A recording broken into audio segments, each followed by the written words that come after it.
Inarestado ng mga ang municipal most wanted person ng Apalit, Pampanga sa kasong rape sa Barangay Gatbuka, Kalumpit, Bulacan. Kinilala ni Police Lieutenant Colonel Jerome J. Sunga Ragonton, Force Commander ng Bulacan 1st PMFC, ang akusadong isang lalaki, 25 anyos, vendor at residente ng Apalit, Pampanga.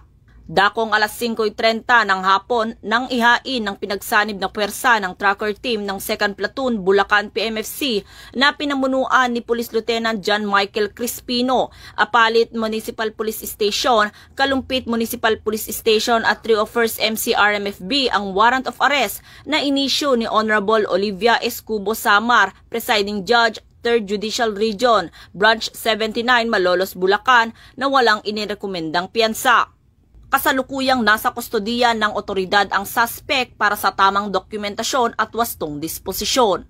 Patuloy na isinasagawa ng Bulacan PNP sa pamumuno ni Police Colonel Angel L. Garciliano, Acting Provincial Director ng Bulacan Police Provincial Office, ang serye ng mga operasyon bilang bahagi ng pinaigting na kampanya laban sa lahat ng anyo ng kriminalidad upang mapanatili ang kapayapaan, kaayusan at kaligtasan ng bawat mamamayan sa kanilang nasasakupan.